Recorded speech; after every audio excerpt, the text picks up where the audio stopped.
తిరుమల శ్రీ వెంకటేశ్వర స్వామి ఆలయం మీదుగా విమానాలు ప్రయాణించకపోవడానికి కేవలం ఒకే ఒక కారణం లేదు. దీని వెనుక ఆధ్యాత్మిక, భద్రత, సాంకేతిక మరియు భౌగోళిక అంశాలు ముడిపడి ఉన్నాయి. వాటి గురించి మరింత వివరంగా ఇక్కడ తెలుసుకుందాం. హిందూ పురాణాలు మరియు వైఖానస ఆగమ శాస్త్రం ప్రకారం తిరుమల పుణ్యక్షేత్రంలో స్వామివారిని దర్శించుకోవడానికి గంధర్వులు, కిన్నెరులు, కింకరులు మరియు దేవతలు నిత్యం ఆకాశ మార్గం గుండా అదృశ్య రూపంలో వస్తుంటారని భక్తుల ప్రగాఢ విశ్వాసం. కాబట్టి ఆకాశ మార్గంలో విమానాలు ప్రయాణించడం వల్ల వారి రాకపోకలకు ఆటంకం కలుగుతుందని నమ్ముతారు. గర్భగుడికి పైన ఉన్న గోపురాన్ని ఆనంద నిలయం అని అంటారు.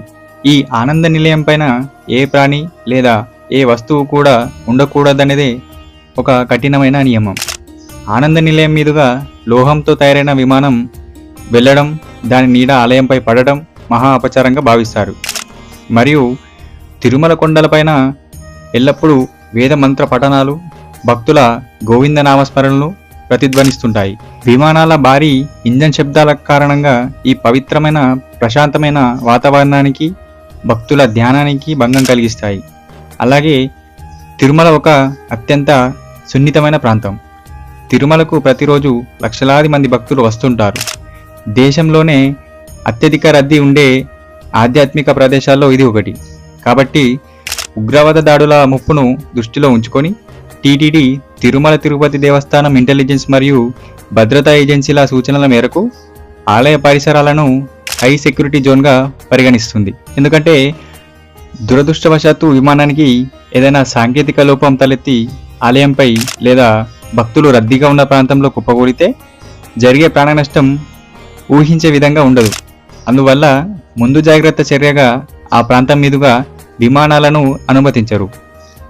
అలాగే ఇంకొక కారణం ఏంటంటే, శాస్త్రీయంగా పూర్తిగా నిరూపించబడకపోయినా ఒక బలమైన నమ్మకం ఏంటంటే, శేషాచలం కొండల వద్ద ముఖ్యంగా గర్భగుడి ఉన్న ప్రదేశంలో భూమికి ఒక ప్రత్యేకమైన గురుత్వాకర్షణ లేదా అయస్కాంత శక్తి అంటే పాజిటివ్ మ్యాగ్నెటిక్ ఫీల్డ్ ఉంటుంది. కాబట్టి ఈ శక్తి తరంగాల వల్ల విమానంలోని నావిగేషన్ సిస్టమ్, దిశను చూపించే పరికరాలు పనితీరును దెబ్బతీసే అవకాశం ఉంది.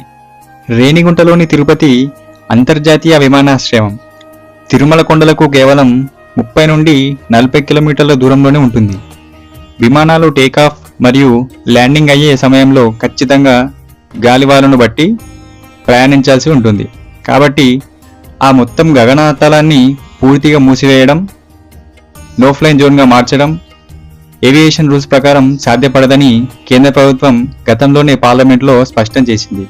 చట్టం లేకపోయినా వందల కోట్ల మంది భక్తుల మనోభావాలను గౌరవిస్తూ ఎయిర్ ట్రాఫిక్ కంట్రోల్ అధికారులు మరియు విమాన పైలట్ల ఒక అలిఖిత నియమాన్ని పాటిస్తారు.